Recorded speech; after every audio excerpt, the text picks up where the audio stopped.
on enregistre. Top. Donc, les chocolats. Alors, donc, bonjour à tous.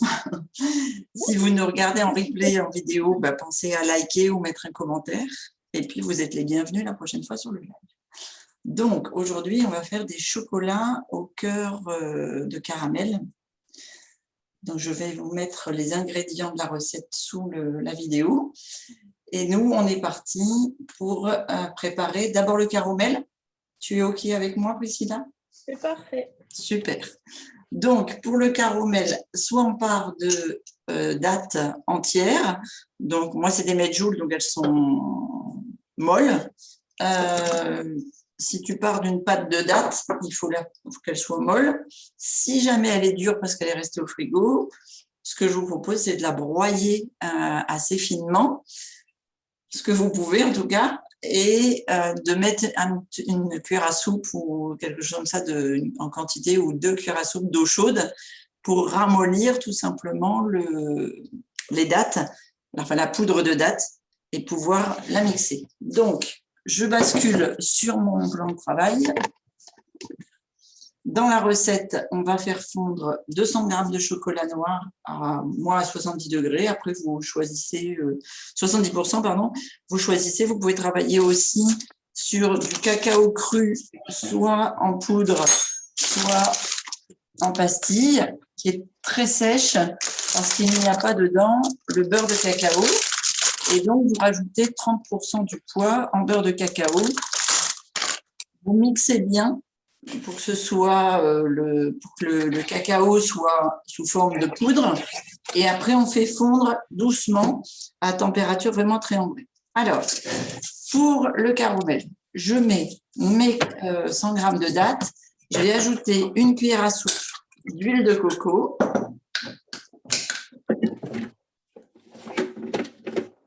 Voilà. Et pour faire caramel beurre salé, une belle pincée de fleurs de sel.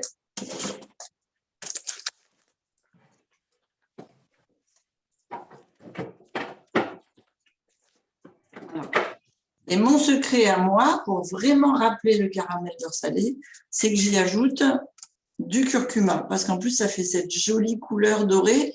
Sinon, les dattes, elles font une couleur un peu foncée. En mettant du curcuma, ça fait un peu jaune et ça rappelle la couleur dorée du caramel. Donc, on est parti avec nos ingrédients et on va mixer.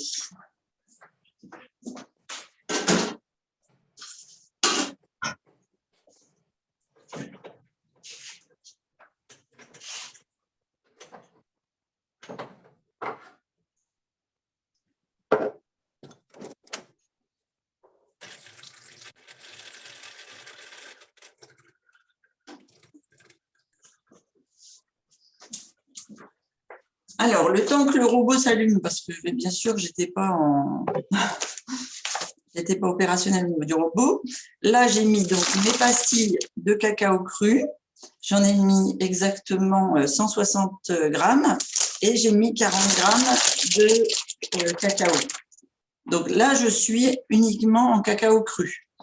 Si vous êtes en tablette de chocolat, normalement, le beurre de cacao est dedans et à ce moment-là, vous prenez 200 grammes de cacao, de chocolat noir que l'on va, pareil, broyer en poudre, comme j'ai fait là. C'est de la poudre grossière, hein, vous voyez. D'accord. Ça, c'est pour la poudre, et pour le chocolat d'avant, il fallait combien de grammes? Donc, soit 200 grammes de chocolat noir à 70%, par exemple. Ouais.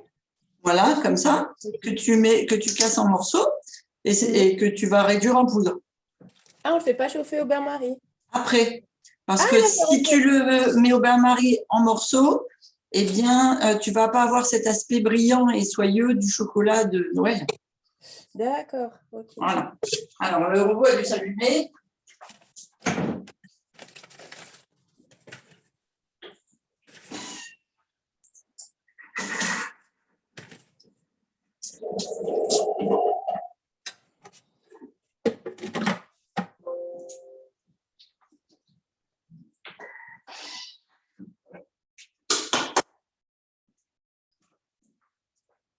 Donc, je reviens 2 secondes parce que quand on fait le premier broyage, si on va un peu vite, tout part sur les parois. Donc, on racle bien, on rapproche bien pour faire le caramel. Et on part au mixage.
Alors, je reviens pour vous montrer. Il est pâteux, mais il n'est pas tout à fait doré comme j'aime bien, pour vraiment ressembler à un caramel. Donc, je vais rajouter un petit peu de curcuma pour ma part.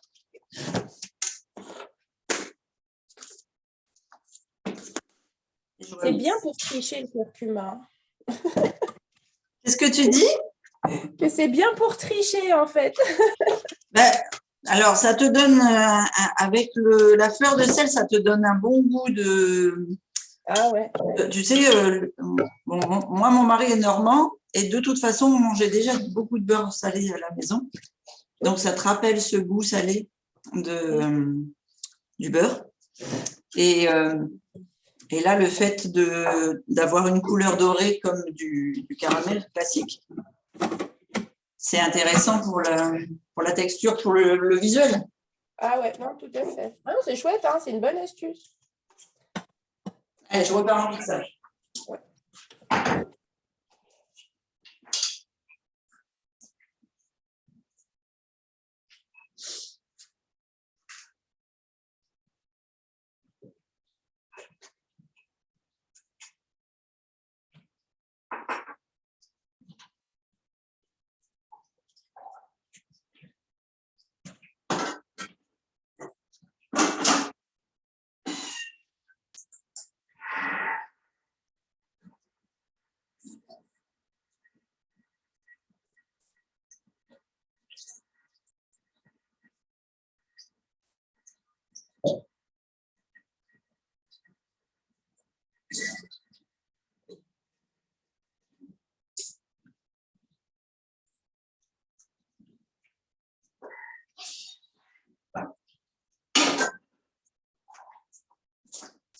Voilà. Donc, je pense que c'est bon.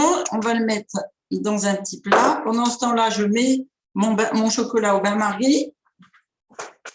Qu'est-ce que j'ai fait du chapeau? Là.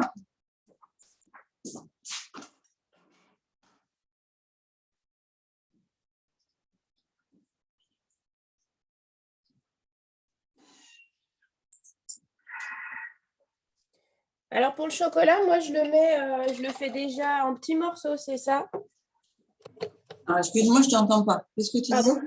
Pour le chocolat, je le fais déjà en petits morceaux, je le réduis en petits morceaux dans le mixeur. Dans le mixeur, oui. Oui, oui, surtout tu fais bien un joli,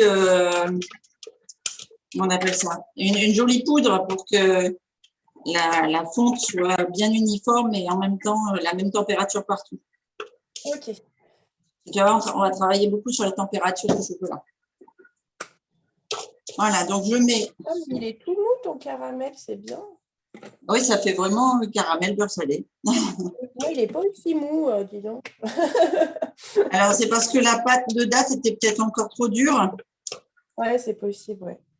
Tu as mis la cuillère d'huile de coco? Ouais. D'accord. Et là, moi, je vais aller le mettre au frigo pour qu'il se fasse plutôt caramel mou que caramel crémeux. Oui, Parce qu'après, pour mettre dans les chocolats, c'est plus facile quand il est un petit peu ferme. tout à fait. Donc là, je mets juste le chocolat à broyer, c'est tout, hein, je rajoute rien. Oui, oui, toi, tu n'as pas besoin de rajouter de beurre de cacao. Ok.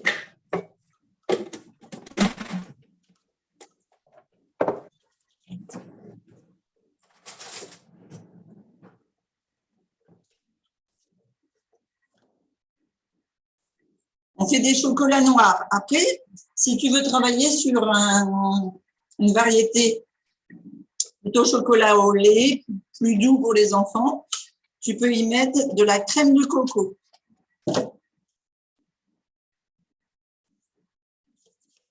Tu sais, comme on mange sans gluten, sans lactose, etc. Ouais. Pour remplacer dans les chocolats au lait vegan, tu mets de la crème de coco. Pour remplacer le chocolat au lait. Ah, d'accord. Tu sais, pour remplacer le lait de vache, en fait. Ouais, ouais, ouais. Ouais, c'est vrai que ça serait. C'est bon, ça. Très bon, oui. Hop, voilà, allez, je fais chauffer. Et c'est parti. Voilà, mon caramel est fait. Direction le frigo pour qu'il prenne un petit peu. Ok. Pendant que le chocolat est fond, on relèche les plats. Là, j'aime bien. Là, j'y arrive. Ça, oui, c'est la partie qu'on aime bien en général. Ah, ben, le chocolat est déjà fondu pour moi. Regardez ça. Hop.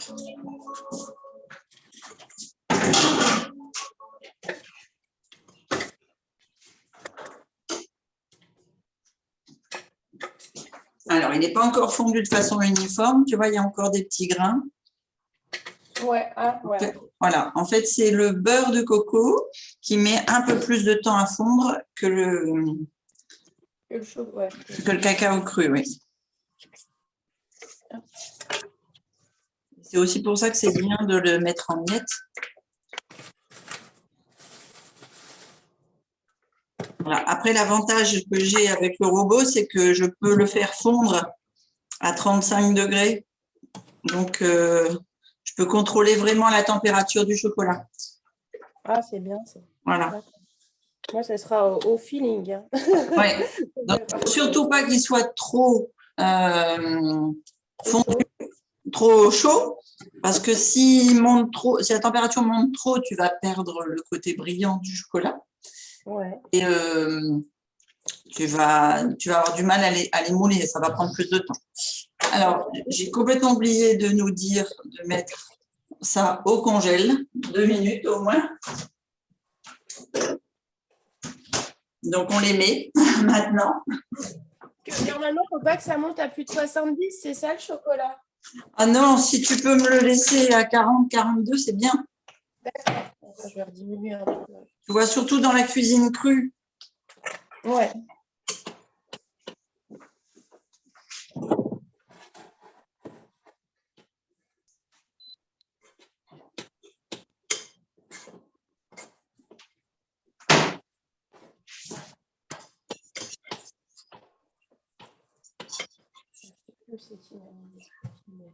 Ah oui, c'est tout là-haut.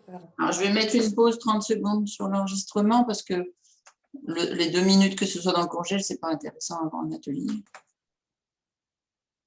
Alors, on reprend. Donc, notre moule qui avait mis 2-3 minutes au congélateur, notre chocolat qui a eu le temps de tempérer, de descendre à 28-30 degrés, et on va aller mettre du chocolat dans le fond de notre moule et on va le faire bien monter sur les bords. Donc, en creux. Si on le fait au pinceau, on va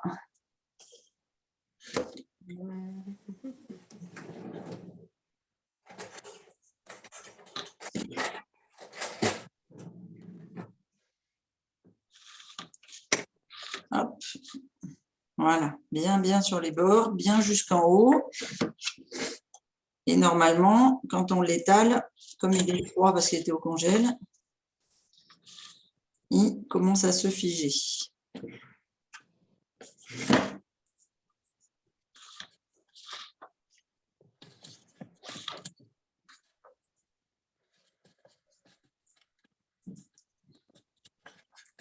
C'est juste remplir le fond, hein? Non, tout autour. Tout le pourtour de ton moule. Et pas trop le fond, puisqu'on va mettre le caramel, il ne faut pas que ce soit trop plein. Ouais.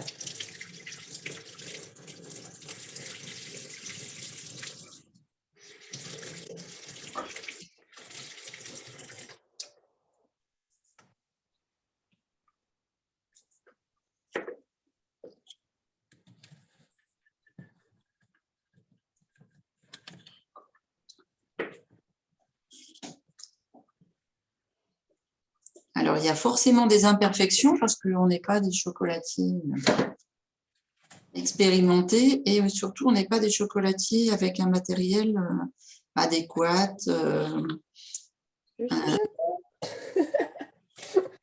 Mais par contre, alors tu fais ça comme atelier avec les enfants, ils adorent parce qu'ils s'en mettent plein les doigts, ils sont aux anges. Voilà, il y en a autant dans les moules que dans la bouche.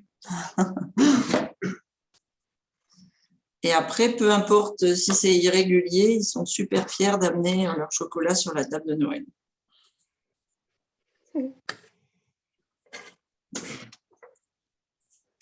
Ou dans le calendrier.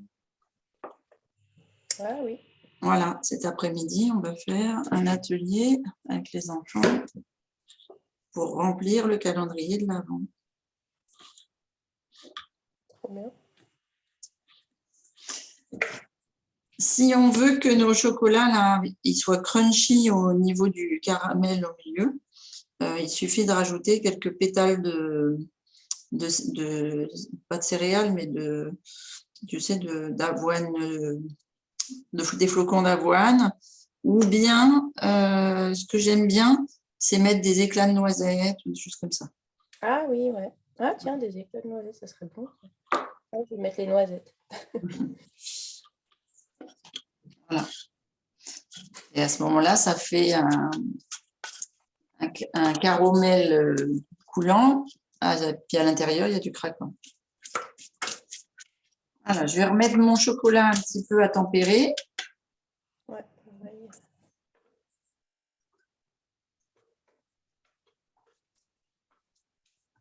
Chauffer plutôt qu'à tempérer.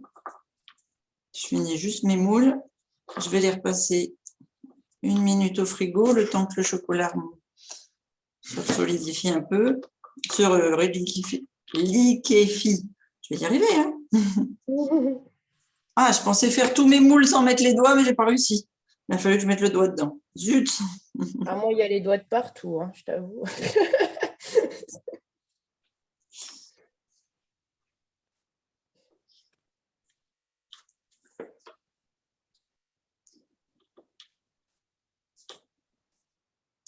Voilà, tous mes moules vont être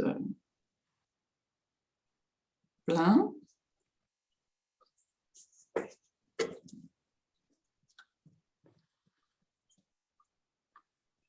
Hop.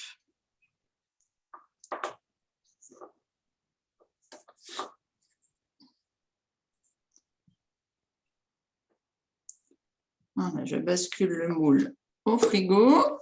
Et, alors là, il y en a trop.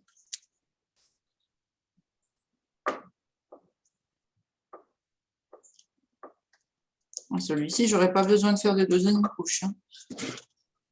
Je remets le chocolat à fondre. Alors, vraiment tout doucement, hein, parce qu'il ne faut pas que ça cuise.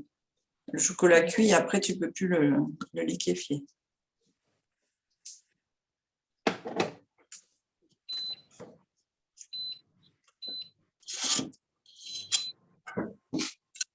Tu le remets au congélateur, le... Non, je vais le mettre dans le frigidaire, parce qu'après, sinon, ça va blanchir ton chocolat. Ok.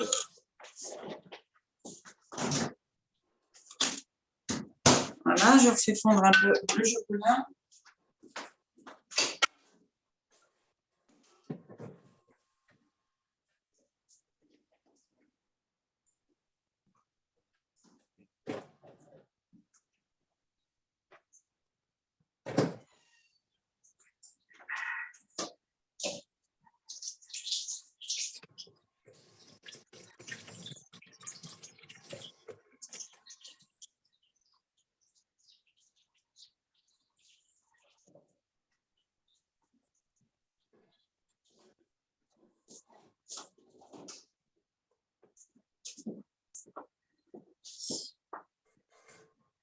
Tu peux regarder aussi ton caramel, ce que ça donne.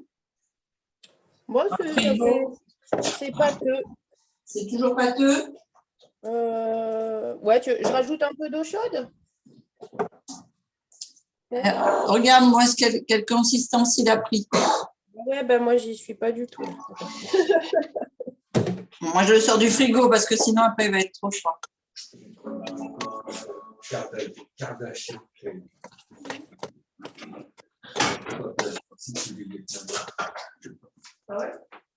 Voilà, donc le chocolat, il va rester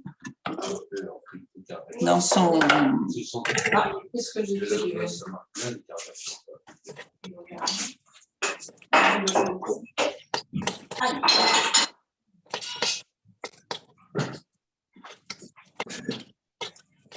Voilà, je racle bien mon chocolat sur les bords pour bien que tout soit fondu. Je ne perde rien.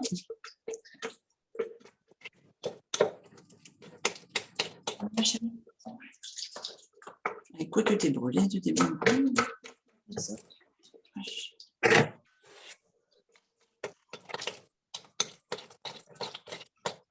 En rajoutant de l'eau, ça... Ça ramollit un peu? Ouais, ça s'approche de ce que tu m'as montré. Bon, bah déjà, c'est pas mal. Alors, je vais garder le chapeau sur mon... Et je ressors du frigo. Voilà, donc tu vois, ça garde l'aspect brillant et ça s'est solidifié. Et donc, on peut remettre une deuxième couche de chocolat. Alors, je ne vais pas remettre des couches partout parce que, par exemple, voilà, c'est quoi comme les petites pyramides là, elles se sont bien remplies au premier passage. À mon avis, le chocolat devait être très liquide. Par contre, les cubes et les dômes ont besoin d'une deuxième.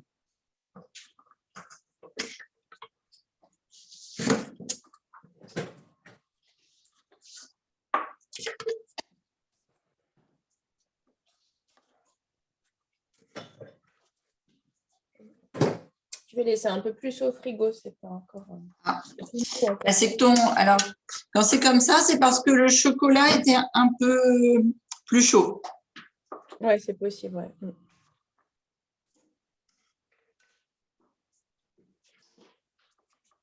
Tu le sauras pour la prochaine fois que tu fais, si tu pars sur un chocolat au bain-marie, c'est bien de le...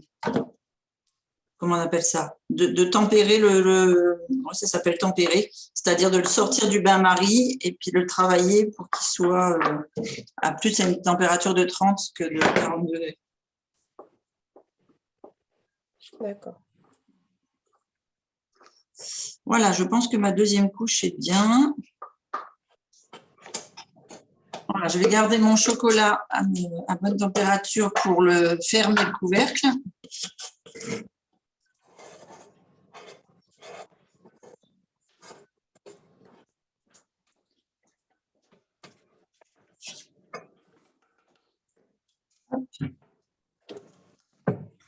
Et je remets un peu au frais.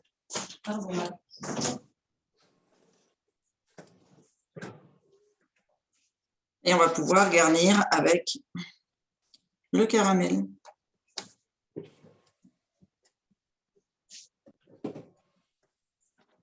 Donc, ça se fait vraiment en étapes. Ah, d'ailleurs, pour répondre à tes questions par rapport tout à l'heure à, tu sais, ce dont on te dit que la date, c'est trop riche ou les amandes, c'est trop riche. Ouais. Tu vois, là, le fait qu'on travaille sur un cacao noir, eh ben, au niveau du corps, c'est stimulateur, c'est ce qu'on appelle un énergisant, le cacao, et notamment quand il est noir, ce qui fait qu'il va pousser le corps à aller dépenser plus de calories. D'accord. C'est pour ça qu'on dit que dans un programme perte de poids, manger du cacao noir, c'est pas négatif. Okay. Cacao, chocolat, c'est... Enfin, un cacao Oui. cru, c'est ça Oui, moi, je suis dans le cacao cru, mais chocolat noir, c'est pareil. Okay. Voilà, la seule différence, c'est que le chocolat, il a été torréfié, donc il est cuit. Ouais. D'accord. Dans la cuisine, on n'utilise pas de choses cuites. Mais La seule différence, c'est juste le cuit, le cru. Niveau nutritionnel pour le corps, Oui, voilà. Le chocolat noir est meilleur que les chocolats au lait qui sont enrichis en lactose, de toute façon, donc en sucre. c'est ça. Voilà. Et si tu prends par exemple, si tu mets une noisette ou une amande ou des choses comme ça dans ton chocolat noir, Ouais. eh bien, tu vas augmenter le taux de protéines. Tu vas mettre des protéines en fait, Mhm. la protéine de l'oléagineux. Et donc, tu vas stimuler avec les bonnes graisses de l'oléagineux le brûlage de tes mauvaises graisses au niveau viscéral. Oh, ok. Voilà. Donc, c'est un non-sens avec ce que les gens disent sur le fait de manger du chocolat, c'est pas bon dans les régimes ou la perte de poids. Et Ouais. voilà, c'est D'accord. comme, tu vois, c'est comme le sucre de la date qui est beaucoup plus lent à être assimilé que quand on mange du sucre classique, quoi. D'accord. C'est pour ça qu'on appelle nos chocolats des chocolats sains. Très bien. Bah, merci. De rien. Alors, allez, on va dire que c'est assez pris, c'est encore un peu mou, mais c'est pas grave. On va aller mettre maintenant notre caramel au cœur de nos chocolats. Donc, l'idéal, c'est de faire une noisette et de la laisser tomber dans le fond du chocolat pour qu'elle se mette bien dans le moule. Ah, j'ai fait des petits morceaux de noisettes, un concassé de noisettes. Concassé de noisettes, voilà, pour faire le goût crunchy. Alors, je te conseille de le mélanger dans ton caramel avant de mettre le caramel dans les chocolats. Je mélange. D'accord. D'accord? Parce que sinon, si tu le mets par-dessus ton caramel, il Ouais. va aller se mettre dans le chocolat de fermeture. Ah oui, ok. D'accord? Donc, c'est comme tu le souhaites. Après, tu peux soit avoir envie d'un crunchy dans le caramel coulant ou avoir envie d'un crunchy dans le chocolat. Non, dans le caramel, j'aime bien. J'écoute le chef. Ouais, je crois que pour Noël, tu vois, moi, je ferai les deux. Après, les palais sont différents et puis ça te fait deux variétés de chocolat. Tout à fait. Voilà. Comme je le ferai des chocolats uniquement au caramel.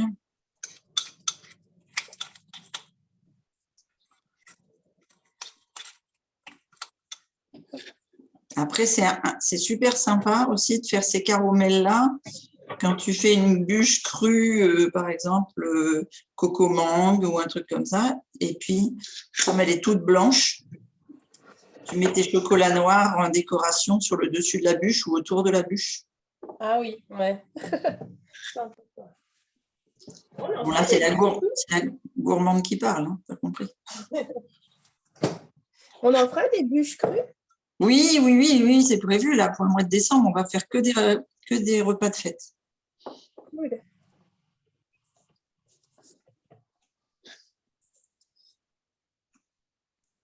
Je pense que dimanche, je vais faire un risotto de panais aux champignons. Oh, c'est bien ça. Mmh. Et là, Après, hein? et puis après, on verra pour la semaine. Alors, j'ai déjà tous les ateliers enfants. Puis on va faire du pain d'épices. On va faire. C'est une autre variété de chocolat, là, le 8. Ouais. Le premier, je ne sais plus. Je sais que le 8, c'est des chocolats. 7 jours après, c'est du pain d'épices. Et 7 jours après, qu'est-ce que j'ai dit? Je ne sais plus ce que je vais faire. Mais oui, on peut prévoir tout un repas de Noël ou de fête crue sur les ateliers du dimanche. Hein. Ah ouais. Là, je pense que ça va intéresser du monde. Ah mince, mon chocolat, il cuit encore. Mince, il va être super liquide.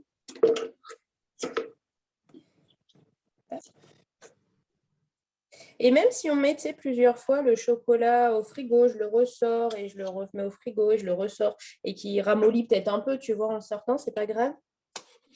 Non, c'est pas grave s'il ramollit un petit peu en sortant.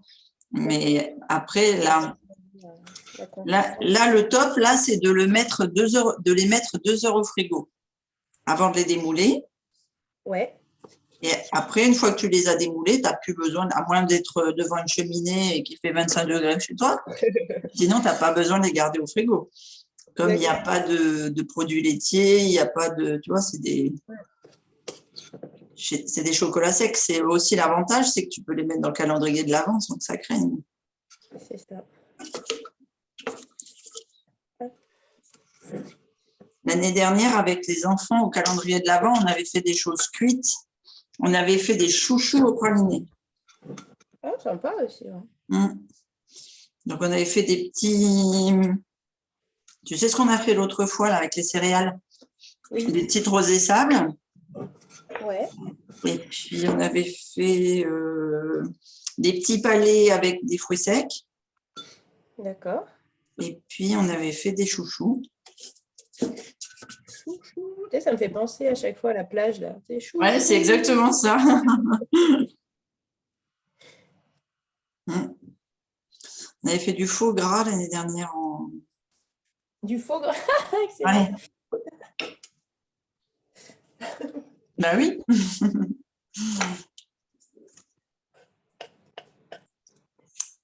Et donc après, ouais, tu recouvres. Ouais, ok, tu recouvres comme ça. Même Guillaume, Didier, qui c'est qui est viandard aussi, et qui m'avait dit waouh, c'est bluffant. Trop bien. Mm. C'est avec quoi le faux gras? Alors, tu le fais avec plusieurs choses différentes. Soit tu le fais sur une base de noix de cajou. Ouais. Je trouve que c'est celui qui ressemble le plus. D'accord. Mais donc, c'est souvent celui que je fais. Tu mets des shiitake dedans pour rappeler puis tu mets un peu d'alcool. Si tu vas sur la plateforme, tu vas avoir la recette du faux gras qu'on a fait l'an dernier. Oui. D'accord, bah, je regarderai alors. Oui, parce que comme on l'a fait en atelier, après je mets la recette. Enfin, oui, j'avais forcément mis la recette. Et on avait fait une battle avec Didier. Faux gras, vrai gras. Et lui avait fait cuire son foie gras, forcément. Il avait fait un foie gras en terrine. Il avait fait. Voilà. Tu pouvais faire aussi du foie gras cru. Mais bon. Chacun son truc. Puis moi, je ne suis pas très foie gras. Niveau écolo. Niveau, voilà. Je pense pas que tu trouves des véganes qui soient pro foie gras. Et voilà. Donc moi, j'ai fini. Et je vais les mettre 2 heures au frigo. Et puis, on fera la photo finale. Ouais, je la mettrai sur le groupe. Ça donne quoi là? T'en es où, toi? Ah bah là, je suis en train de les recouvrir et d'aplatir. Ah, d'accord. Tu as mis ton caramel et puis tes noisettes. Ouais, c'est ça. Et là, j'aplatis comme je peux. Mais en fait, ce n'était pas forcément le bon moule parce qu'en fait, il y a des petits bords de partout, tu sais, entre chaque glaçon. Et en fait, c'est un peu relou. Mais bon, c'est pas grave. Est-ce que tu veux nous montrer quand même ce que ça donne? Ah oui, je peux. Bouger la caméra au final. D'accord, oui. Donc, tu en as plein les doigts, effectivement. C'est ça. Donc, on verra le final démoulé sur un plateau. Ça marche? Exactement. Tout beau, tout magnifique. Voilà, superbe. Après 2 heures de frigo. Je te souhaite une belle journée. Merci à toi aussi. Et puis, on se retrouve dimanche sur l'atelier cuisine, si tu veux. Ouais. Et sinon, sur les appels de formation. Merci. Bisous. Ciao. Bisous, salut.